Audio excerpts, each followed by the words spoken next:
Hello, listeners. This is our 2021 Halloween special. John is DMing this one.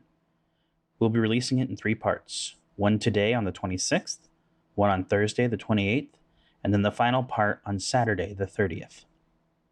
Quick content warning, there is some descriptions of graphic wounds described in this episode. These incidents happen around the 28-minute mark, the 39-minute mark, 42-minute mark, and 54-minute mark. You can skip over these and it won't impact your ability to follow along with the story or enjoy the show. And with that, let's get to it. Our story this week is a bit different this time, because this time of year is so sublime. A tale of horrors and fear untold seeks out your heart to take hold. Come with us and you will see an adventure that will make you flee. Demons and devils and monsters beset the cast members of Are We Dead Yet?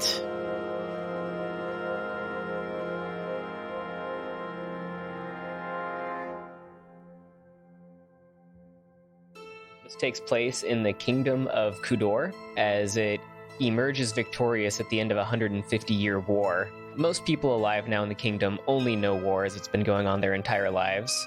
Sort of at the gloomiest point in this war, the king ordered his general to step down and appointed this new person in charge of the army, Luther Talbot. Luther brought exotic techniques and strategies and ended up turning the tide of the war, but only after enlisting the help of foreign adventurers and mercenaries.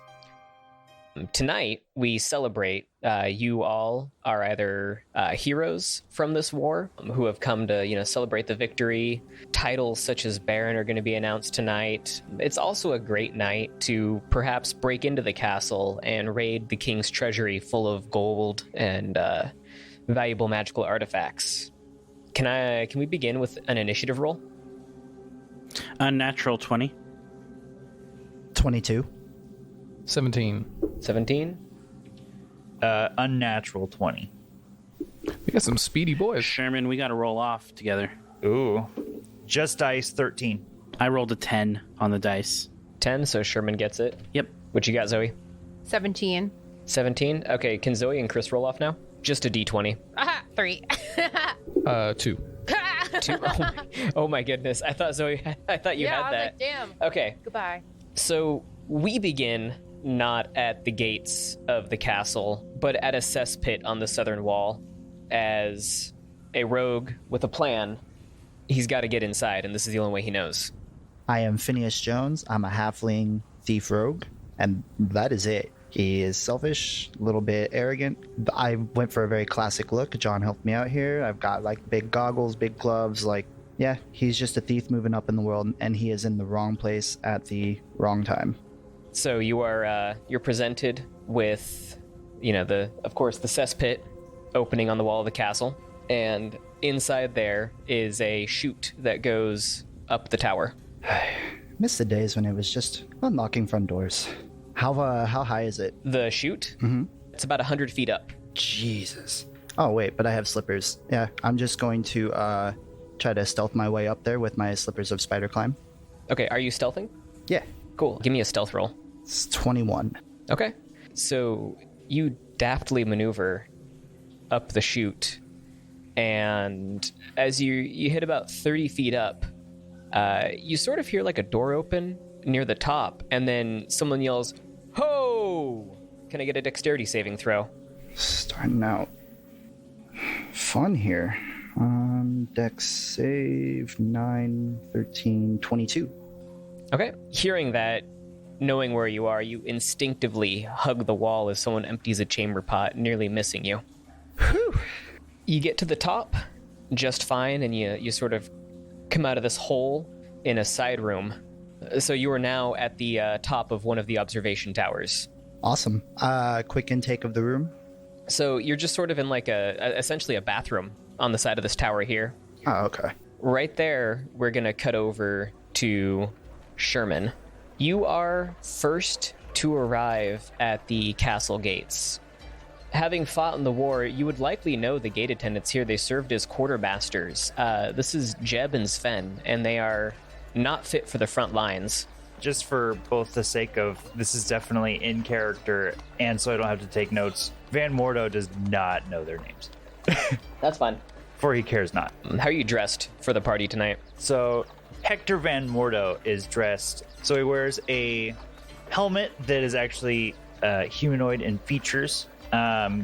He's wearing a kind of a dark foresty green cloak that covers a mix of green and purple tunic that is over a breastplate. He has, you can see like mixes and pieces of alchemical vials and tubes going to various places throughout his armor, and he deliberately has it to where he's wearing normal pants, but from like the upper thigh down of his right leg is exposed to show off a autumn, like various autumn colored wooden prosthetic leg, and it has intricately designed into it like Feywild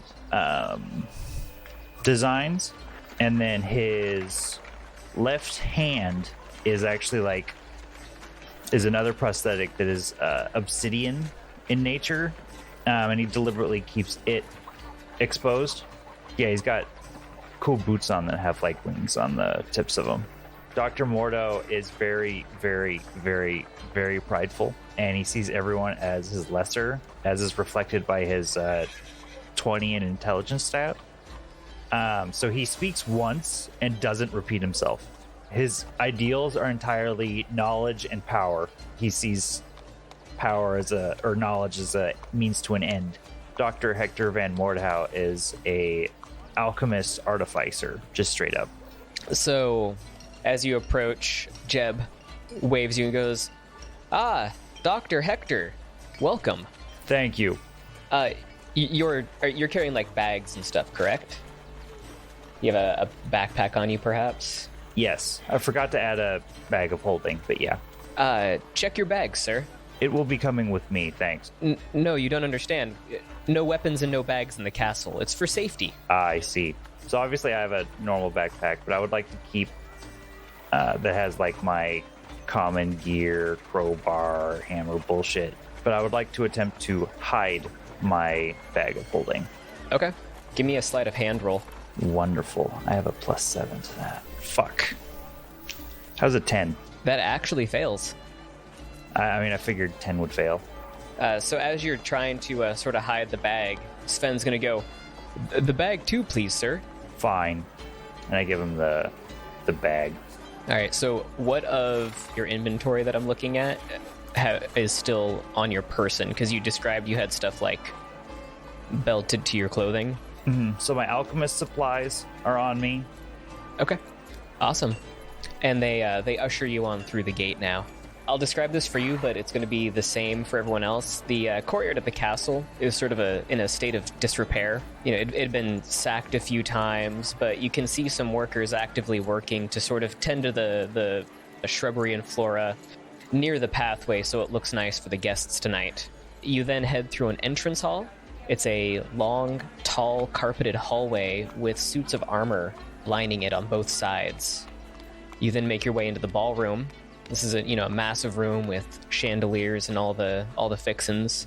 The perimeter is lined with banquet tables with all kinds of food. People are sort of mingling right now. You can see the king and his court sitting at a table at the end of the room. And there's a band of halfling bards sort of fumbling their way through trying to make a new national anthem for the kingdom after this victory. They're trying. Now, we're going to go to Josh. We'll say about 10 minutes later, Josh is going to arrive at the front gate with the Jeb and Sven. Sure. So I would like it noted that a few days before I left, I cast the spell Word of Recall back at my home. So that way, if I need to get out of here, if I wanted to come home, bored, just screw you guys, I'm going home. I can just get the fuck out. We're playing this kind of game today. All right. Huh. Because because the thing you have to know about my character, Kermit the Grung, is that he's not a very social person. He's... That's what they all say, to escape when they need to, when times get rough. He was, stolen from his childhood village at a young age, experimented on, and he's lived for 300 years, way past what normal grungs live. And so he kind of gets a little worn out socially, really easily. But he's a short little dude, dresses in like all black and like super emo. How tall is the wall or the gate or whatever that I'm approaching? The main wall around the castle, which Jeb and Sven are sort of quartermastering here, is I'll say it's about 19, 20 feet tall. It's pretty tall. You're not hopping over here without checking in. Is it bars or is it like a solid wall surface? It's a stone wall with a walk around the top. There's guards posted up in the towers. Gotcha. Okay. Hello, I'm here for the party. Ribbit. And fuck. Jeb is kind of looking at a list, and he looks really puzzled. And then he's like, you must be Care Meat? It's pronounced Met. Ribbit. Very sorry, sir. Yes, check your bags and weapons, please. Yes, that's fine. I am going to keep some of these little potions here. They are my special drinks that I need to make it through the night. Ribbit. Do you have, like, a medical condition? Yes, I am very poisonous. If people touch me, they could die. So these are the antitoxins. Please don't touch me, Ribbit. Please don't touch me. And both Jeb and Sven have gone like white and they're sweating now. I intend no harm, but sometimes people do not respect bodily autonomy. Or personal space. Wait, are you really poisonous? Go. Is that like a thing for the... Yeah, grungs are have poisonous skin, so I actually do have some antitoxin with me. Got it, so we I better may not... or may not also be taking in some other stuff, but Oh, you're trying to sneak some other stuff in? I'm basically trying to take all of my other poisons that I carry with me. Gotcha. Give me a deception roll. Sure. How is a 17? You have put the fear in their hearts and they have bought it. But here is my battle axe. Please do not break it. Her name is Piggy. God damn it. Sven goes, "We'll make sure to take good care of it, sir. Thank you. I served as quartermaster in the military, sir. Oh, that's nice. I'm very good with keeping things where they're supposed to be, sir." I hope so. You guys almost lost that war, so it's good to see that you guys won. Hopefully, couldn't have done it. Yeah.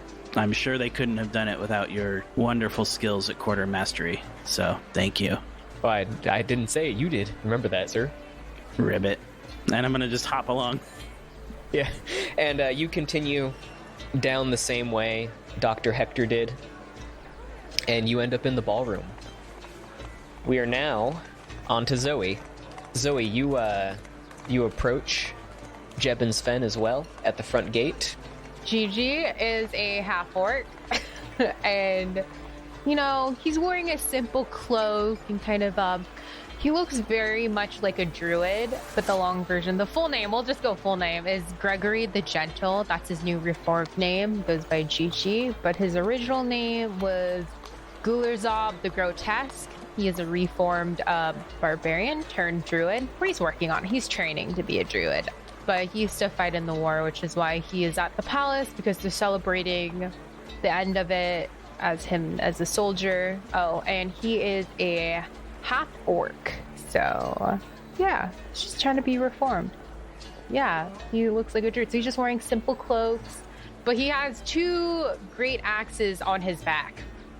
2. Yeah.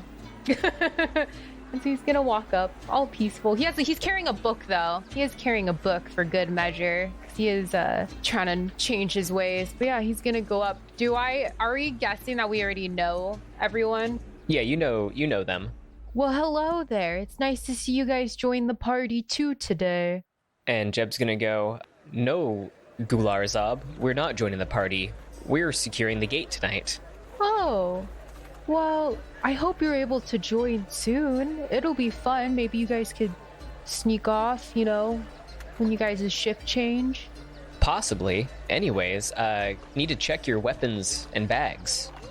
Oh, yes, I understand. And he's just gonna hand over his great axe and his backpack. Okay. Are you trying to hide any of your weapons? No. Okay. Cool. Can he keep his book, though? And you can keep your book. Sweet. All right. Gigi continues on to the ballroom, and now we have Chris, Thurlow Squid Hands Penny. All right. Thurlow is a halfling swashbuckler rogue with 1 level in artificer. He's dabbled a bit.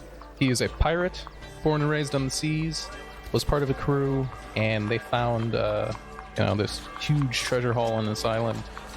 And while he was searching through all the stuff, he found an obviously cursed treasure chest that was obviously dangerous, but he was unconcerned and grabbed himself some gold. And that raised the ire of a eldritch sea horror, which slaughtered his crew and cursed him with his current condition of squid hands as a manifestation of his greed. So he's a complete kleptomaniac and pretty hedonistic and really only cares about himself and drinking and money. Oh, wait, he actually has like tentacles for hands? Yes, he has. I took my magic item as living gloves, and they're supposed to be like... That's such hentai right there. You're just fucking asking awesome. for some tentacle porn. They're supposed to be chitinous and like webby, but I changed them to squids. He hates people looking at them and talking about him. He keeps them hidden. He hates the name Squid Hands, but that's what people know him as. Oh, and he's got some kind of like weird curse because he's naturally lucky as a halfling, but it manifests in a way that causes him to help people. He's always trying to steal gold or pull off heists and do bad shit, but it's always like inadvertently helping people instead and giving away his own money for other causes. Like he'll inadvertently pickpocket his own gold into someone else's pocket sometimes. And this has resulted in him being somewhat of a folk hero, and this is why he's invited to this war council. I'm assuming we're all just approaching in carriages. Carriages on foot if you live close by, I guess. However you want to. All right, yeah. I'll arrive in a carriage. And, completely average, nondescript. And the door opens and out enters a halfling, obviously and thoroughly dressed like a pirate. Tricorn hat, old ratty shoulder tasseled coat, all kinds of different kind of weapons scattered about his belt, and the classic pirate swagger and smell of rum on his breath.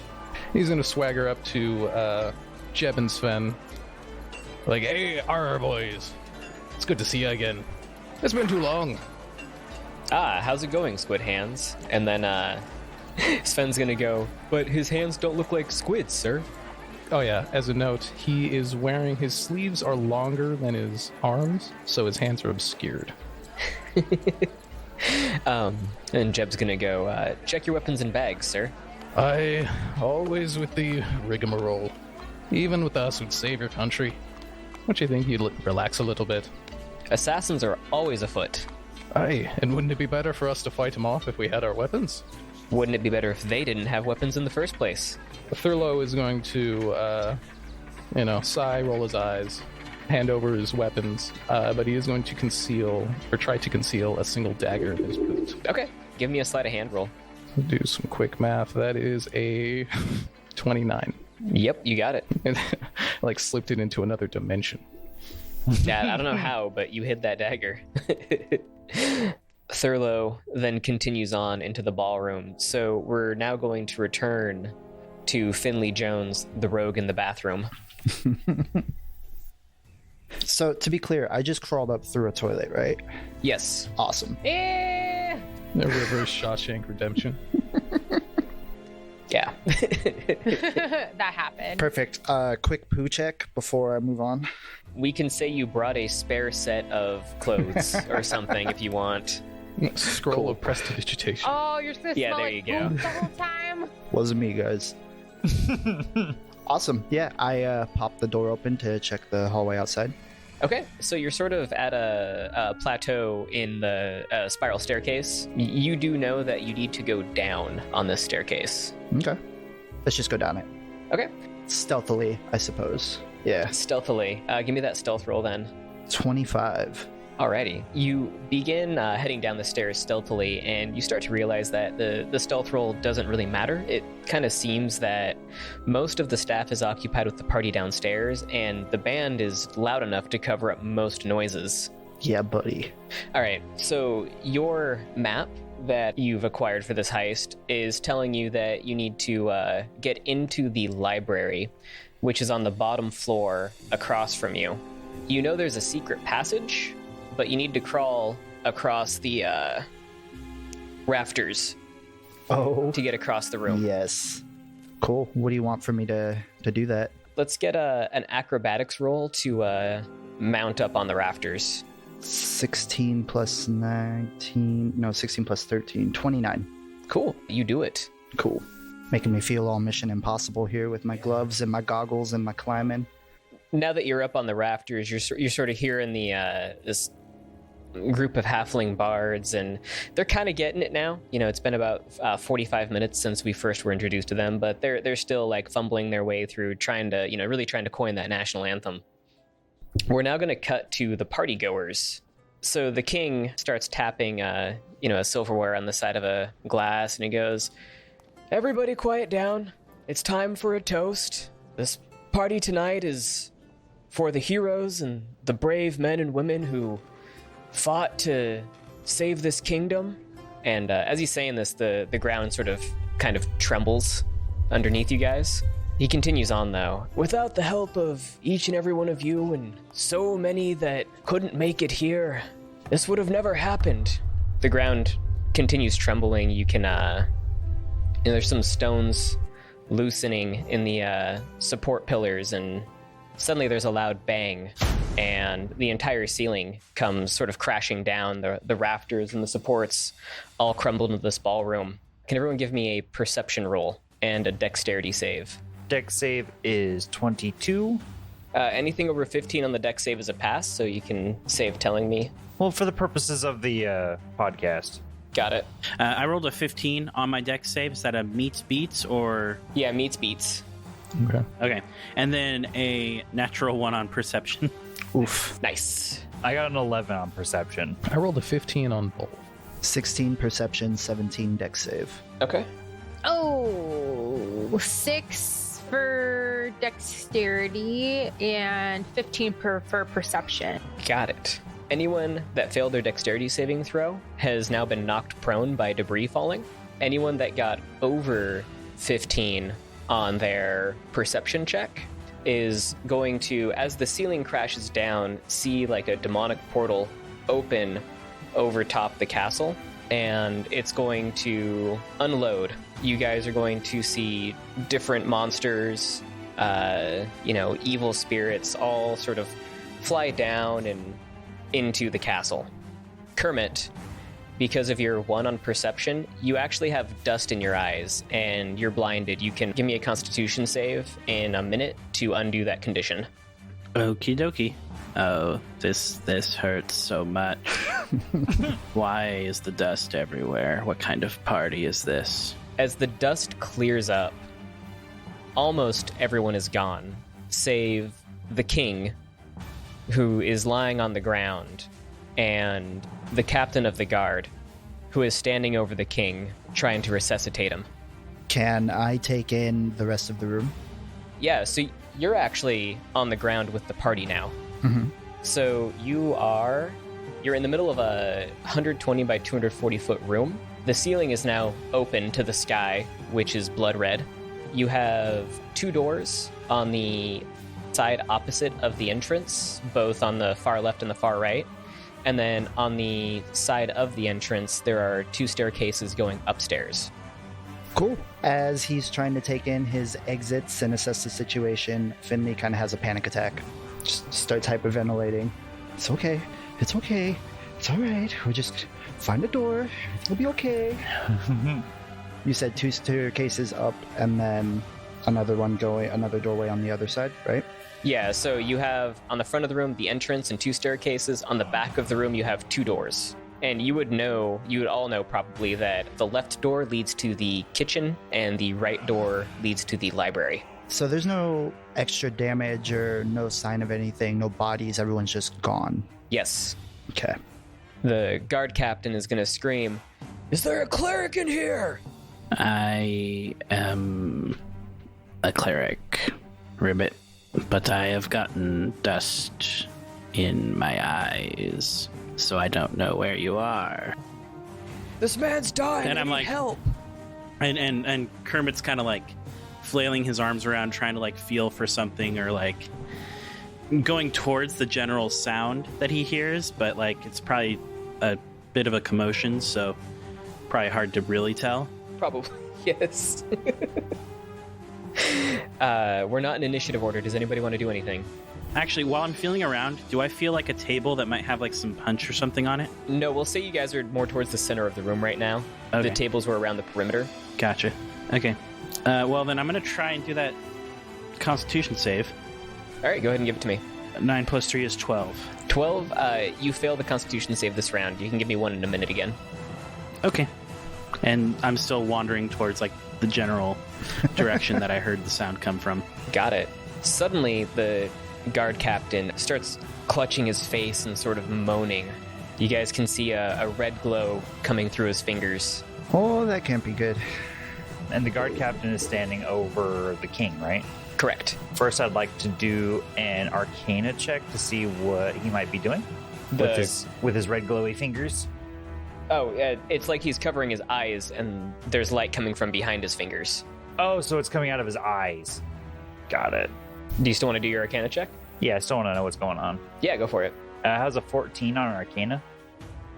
You're not sure, but you can feel the presence of fiendish magic.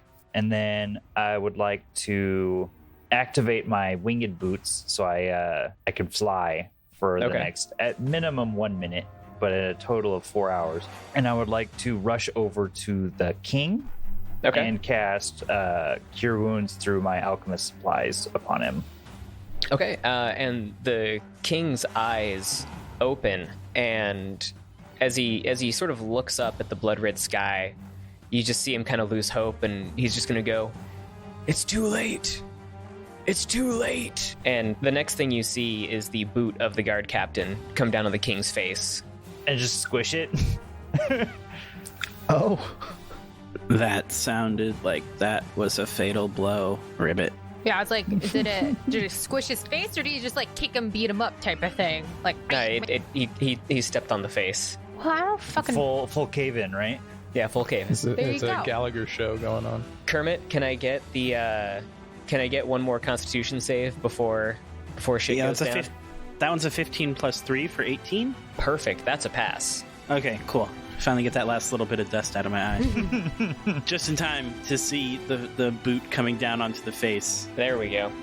Just like, that is not helping. That is not how you heal people. The guard captain, his eyes ablaze now, is clutching his great sword in both hands, smiling. Well, you seem happy. I guess before initiative starts, I would like to poison spray his face, in which I need a Constitution saving throw. Alrighty, I'll let it happen. How is a 17? That meets. Darn. Little bitch. And then I would like to, I guess, fly away from him. Okay. We'll say that'll... what's the range on poison spray? It is 10 feet. 10 feet? Are you going to tell me you're exactly 10 feet away? Yes, I will tell you that I am exactly 10 feet away. No, actually, since I was standing over the king, I would be 5. There we go. We're going to do an opportunity attack here then. How is a 20 to hit? Yeah, yeah. 9 damage as he slaps you with the crossguard of his greatsword as you dash away. Ouch. Finley Jones, you're up first. For my movement, I would like to specifically say that I go back and up at an angle. Got it. All right, so I've got everyone standing around in the room. This guy just squished the king and attacked the other guy. Yes. Cool. How far away am I from the barbarian? We'll say you're about 30 feet. Cool. What I'd like to do is draw my daggers and run on over to take the hide action. Okay. 21 for stealth. Okay. So yeah, he'll run over. He'll kind of just slide real quick on behind her and then pop out the side and attempt a sneak attack. Okay. Using a short bow. Daggers. Oh, throwing. Nice. Nat 20. Jesus Christ. 54 piercing damage. What the fuck, dude? Just delete right off the bat. And yeah, he'll just kind of slide into position, back up to her leg, and then whip a dagger out from behind. Where does that dagger land? Neck if it can. Yeah, no, you all see this rogue just run out of nowhere, slide behind Gigi, and throw a dagger into this man's throat. So as the dagger lands in his neck, you hear a voice, but he's not talking. It's like an otherworldly voice coming from him, and he says, "You pathetic worms, you have no hope." Dr. Hector, you're up. Yeah. I'm going to conjure up a acid arrow from my alchemist supplies here. Make a ranged spell attack. How's a 25 hit? That hits. So he takes 4d4, and he will take an additional 2d4 at the end of its next turn for 10 acid damage. Okay. Cool. That's my turn. Awesome. Kermit, it's your turn. So I just got this one angry dude, right? Yeah. Okay. Given my background in, being a cleric, could I determine whether this is like a curse or like a magical effect of some kind? Yes, you could. I'll take an Arcana, a Religion, or a History roll for that. We'll go Arcana. Actually, I'll take Medicine as well. Oh, Medicine's a little better. We'll go Medicine. 23? You recognize this as possession by an otherworldly deity. A devil, a demon, a fae, maybe a creature from the Shadowfell, but something from another plane of existence is influencing this creature's behavior right now. Okay, cool. So that check is my action. I guess we'll do a bonus action and just summon spiritual weapon Okay. behind this dude. Sounds good. And my spiritual weapon looks like Gonzo. No, I'm kidding. Can it be The like Raven Queen. Kermit serves the Raven Queen, so it's just going to be like a spiritual raven. And it's going to try and attack this thing. 21. That hits? Okay, 1d8. 9 force damage. 9 damage. Got it. Awesome. Is that your turn? I'm going to hippity hop a little ways away. Okay. Like, oh, this looks like trouble. Hop, hop, hop. GG. So there's still only that dude there, right? Yes, it's one guy. Okay. Well, and there's other people that fell and Correct. stuff like that because I thought we were knocked prone, but You had plenty of time to get up before this started, so I just gave it to everyone. cool. Well, Gigi's gonna go check on other people, make sure they're okay. What people are you going to check on? Aren't there more? I thought there were more people. Everyone enough. disappeared except you guys. Yeah, it's literally just us and the boss Everyone either got smushed or scattered. and the king. I guess he's just gonna stand around then because, yeah, he doesn't engage in fighting unless he has to. So, yeah, the person hasn't attacked him yet, so I guess he's just gonna stand there because there's nothing else he can do. Just keep acting as my wall. It's fine. Yeah. You could say something, like you could try to be like, why are you fighting or something. Yeah, try and convince him to stop. Why are you doing this? Stop killing people. No, I'm good. Okay. Well, in that case, Thurlow, you're up. All right. So who's still standing near the center? All of us, I'm pretty sure. Everyone except Dr. Hector, who's floating near the center. Yeah, well, he's flying, yeah. All right. So I'm going to sidestep behind whoever's nearest to me. Everyone's medium sized, right? Yes. All right. I'm going to sidestep behind whoever's nearest to me and attempt to hide because I am a halfling. That roll is 28. Okay. And I'm going to sneak my way right up to this guy and sneak attack him in the face with my dagger. Can I cast a cantrip as part of my sneak attack? If the cantrip... No, it has to be a weapon attack. Well, the cantrip is a weapon attack. What's the cantrip? Booming Blade. You brandish the weapon used in the spell's casting and make a melee weapon attack with it. Looks like the general consensus is yes. Excellent. I'd like to do that as well. So I stab him for 40 damage. Jesus Christ. All right, how do you stab him? I do a Arya Stark and come out of nowhere, flying through the air, and just like get him right between the eyes. And how does Booming Blade work exactly? What's that look like? It doesn't specify. It says, on a hit, the target suffers the weapon attack's normal effects and then becomes sheathed in booming energy until the start of my next turn. If the target willingly Basically moves starts 5 vibrating. If they move, they take damage. Yeah. So Got it. I imagine, like, lore or flavor-wise, that it's like kind of a flashbang, kind of like a loud flash and a bang when it hits. Okay. So just to flavor your hit here, you're going to come out. You said you jumped and you wanted to stab him between the eyes, correct? Yep. And so as you do this, you create a wound that probably would have killed a normal person. But from this forehead wound you've caused, there's sort of like red energy seeping out of. Anything else on your turn? Fun stuff. No, he's just gonna say, seeing that he just got a full-on dagger to the face, and knowing exactly what that should do to someone, Thurlow's gonna be, on second thought, sorry to bother you, and he's going to just casually start backing away. All right, you're going to take an attack of opportunity here. I am a swashbuckler. And any person I've hit with a melee attack cannot opportunity attack me for the rest of the turn. Oh, okay. So yeah, he's just gotcha. gonna like moonwalk away. Oh.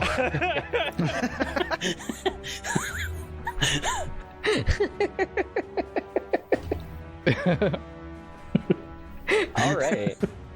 Well, seeing as Thurlow just performed that melee attack against him, and he doesn't know where the guy who threw the dagger at his throat is, he's going to charge you. So go ahead and roll me that D8 of damage. I'm going to take that real quick. Oh, you're talking about my booming? Yeah. It's, let's see, 3d8. Takes 13 damage. 13? Yep. Cool. And he's going to go ahead and make a multi-attack against you. Let's see. I've got a 27, a 14, and a 15 to hit. The 27 hits, the others miss. Okay. I'm going to uncanny dodge the damage that it deals. Got it. I'm assuming I can see the attack. Yeah. That's going to be 8 damage before halved, so 4 damage. And now we're back to the top. Alrighty, time to take that acid damage. Oh yeah. Roll that acid damage for me. So that is 5 acid damage, plus what I forgot to add last time is my alchemical savant, where I add +5 bonus to 1 roll of the spell. And it must be a damage roll that deals acid, fire, necrotic, or poison, or restore HP. So he takes a full 10. Okay. And you see the acid continue to just kind of like burn through his armor. You can kind of smell it touching the flesh now. He doesn't seem phased. Finley, you're up.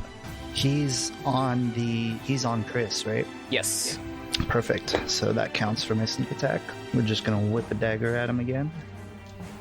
Do you just got like 60 daggers on your person? Yeah, I traded most of my weapons for daggers. That's how I think a rogue should be, is just daggers all day. Oh yeah. 21 to hit. That hits. 31 piercing damage. Okay, describe that killing blow. Yes. Is my other dagger still in his neck? Yes. I want to completely take his head off. Okay. All right. You do so. And that's great because the head on the ground just starts laughing. It's already too late. 24 hours and the portal will be complete. Then your world is our world. And then the light leaves and the head goes quiet. Talking head. Ominous message. All good signs. Really good signs. And he goes around collecting his daggers really quick. Okay. Seeing the talking head, Thurlow is going to start muttering to himself and looking a bit panicked. Like, oh, I knew this would happen. I never should have come here. What? You knew that a portal would open and the king would be killed?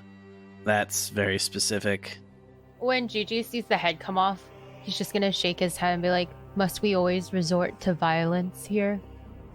Question. Yes. Can I check on the king and see just how dead he is? Just how Yes, you dead. Can you can. spare the dying on him?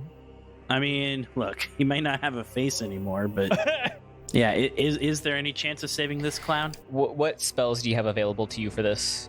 I do have the aforementioned Spare the Dying. I've got Cure Wounds. I've got level 6 Heal. I'll say Let's see. you can go ahead and give him a Spare the Dying, and I'll give you some stuff for that.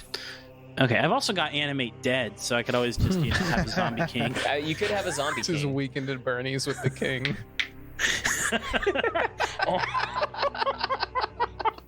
Too bad this isn't the evil campaign.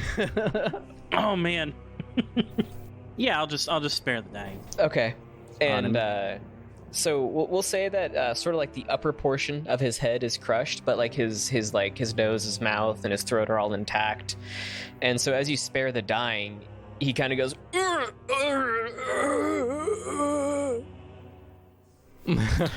You are You have been spared. you are hurt. You should rest. Also, please don't touch me. You will die again.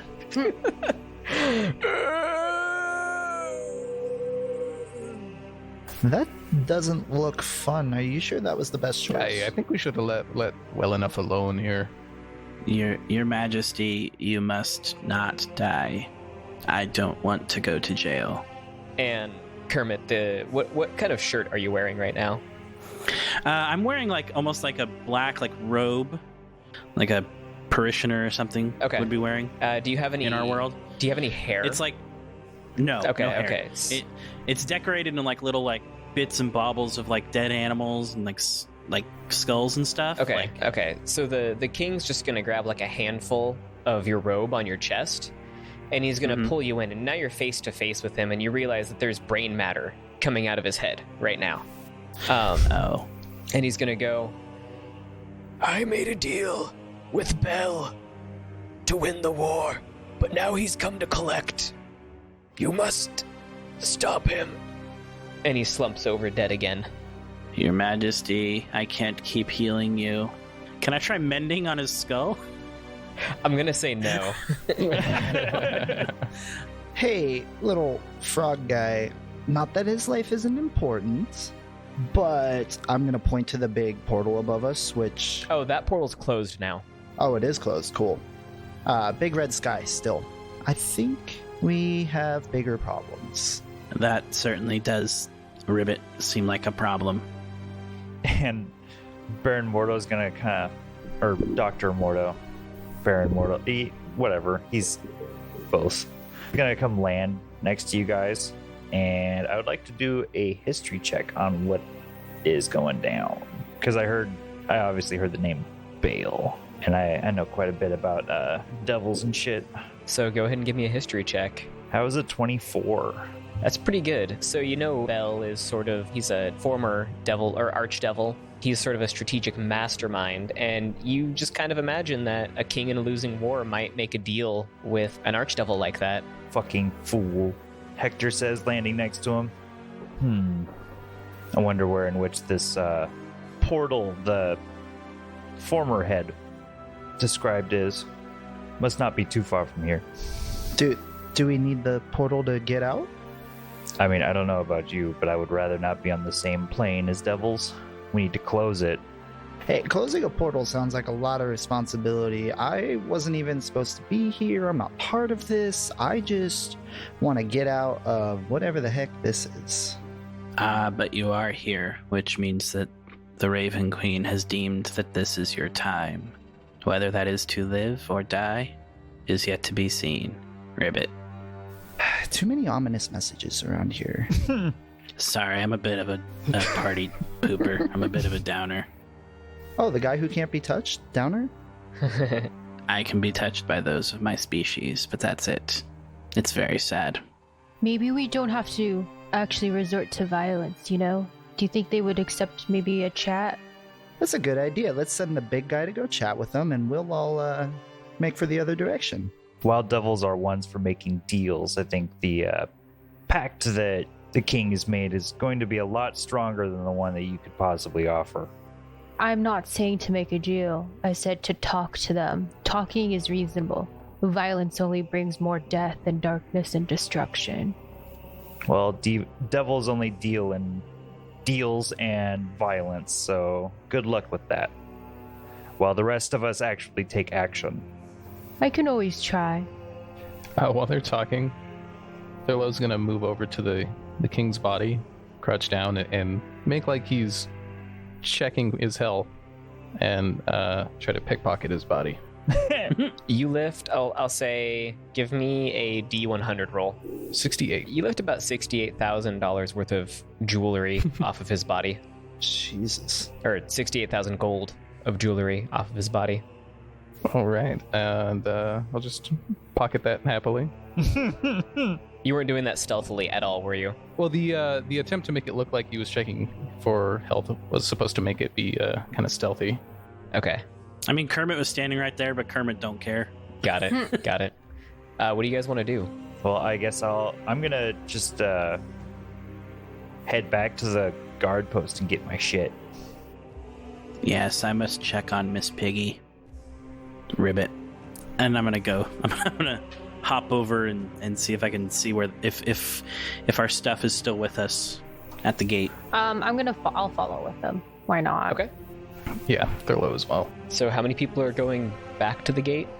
Sounds like all of us except David. Yeah. Yeah, I need my stuff. He's too scared to wander by himself. He'll follow up the rear. Okay. So your travel to the gate is unhindered. When you get there, you just kind of see gore and body parts strewn across the gate that Jeb and Sven were guarding.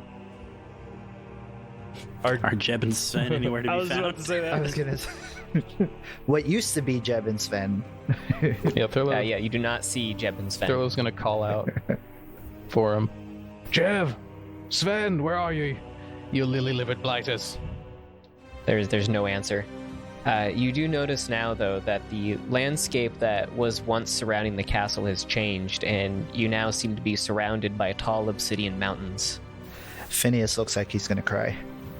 Oh no. I'm not supposed to be here. I'm not supposed to be here. Gigi's gonna just walk over to him and kind of like rub his shoulder and be like, "It's okay. Don't worry." Yes. By the end of tonight, you'll either be back home or you won't remember. Ribbit. Or it won't matter. That's what I meant, yes. You won't remember because it won't matter. Gigi's gonna look over and just be like, "Don't be so negative, man. Let's all get along." Negativity and realism tend to go hand in hand.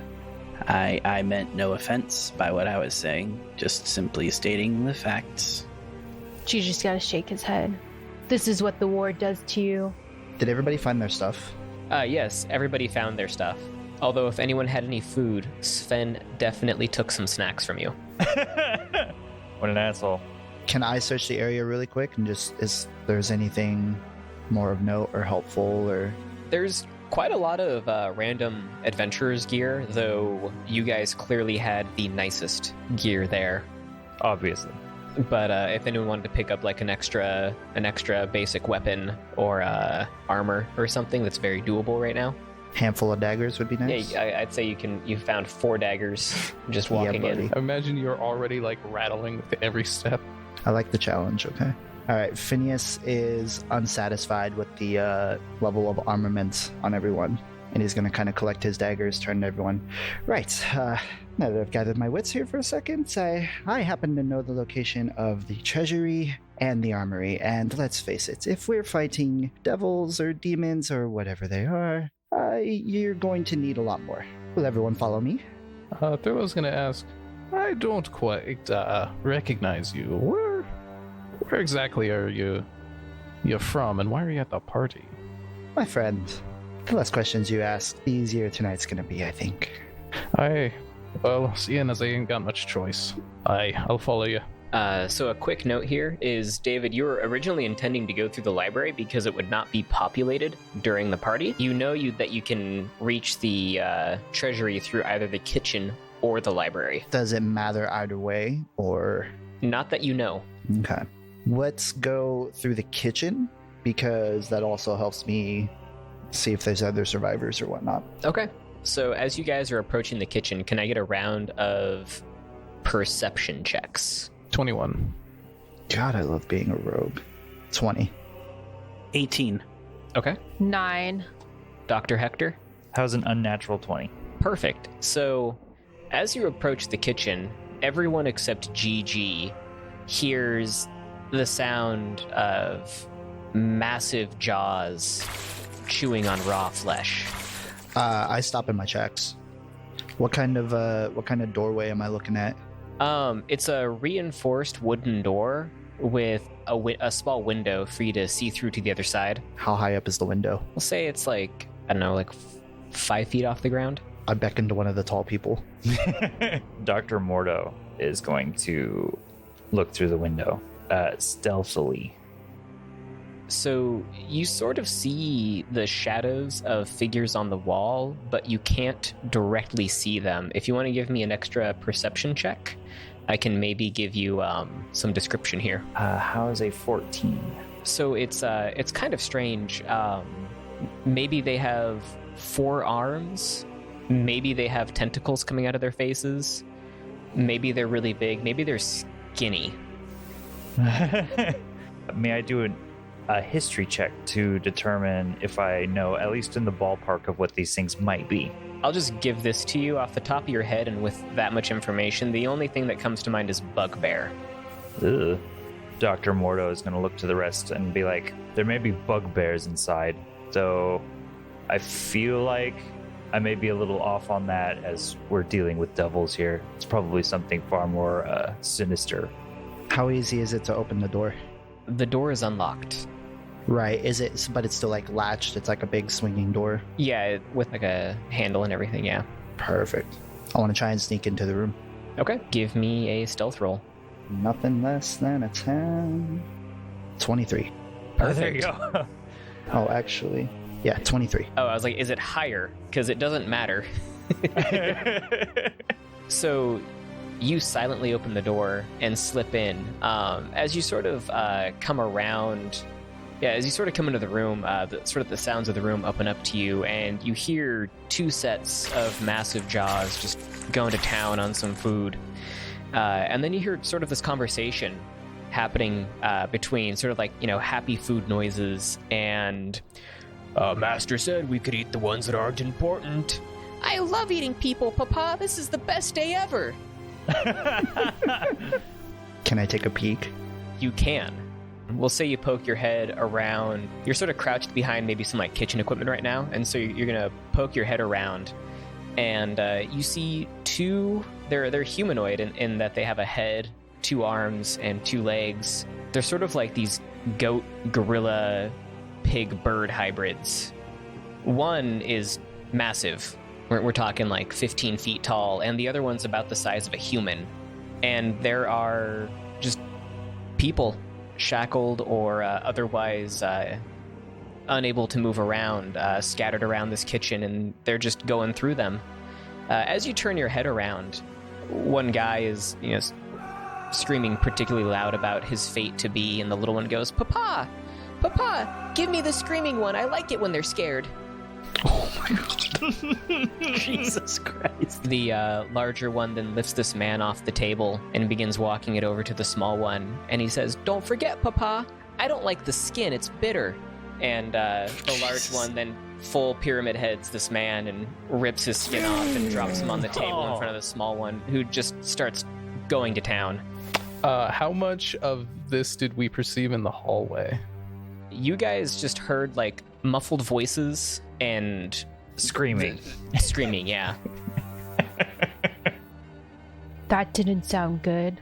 So Phineas stifles a scream after watching the person get peeled, and he ducks back behind. Do you want another stealth roll to move back through the door? No, you can continue back. Cool. So yeah, he comes back through, super pale, cold sweats, and goes, We could sneak that way, or we could. There's another way. We could try another way. What is the matter? You look quite pale. Did you touch my skin by chance? I have an antitoxin. Oh my gosh. Oh, it's fine. It's totally fine. There's things eating people. Do you think we could talk to them? Put some sense into them? I do like this idea. Perhaps they will be satisfied with what they've eaten already. Oh yeah, just a quick question. Do you like your skin attached to your body? It has caused me problems. Right. I think we should go the other way. I mean, if you say so, I guess we can. Unless you guys can be really, really quiet. Billy's gonna ask, now the more important question, do they have any alcohol in there? Oh my god. You know, buddy, I didn't think to look. All right. You know, I could use a good drink after all of this. I all agree. This violence. I'll be right back. I'm gonna go take a look. Oh my god. And he's gonna just walk in the door. Just gonna walk in? Yeah. No stealth. Oh, okay. I'll follow behind. Why not? YOLO.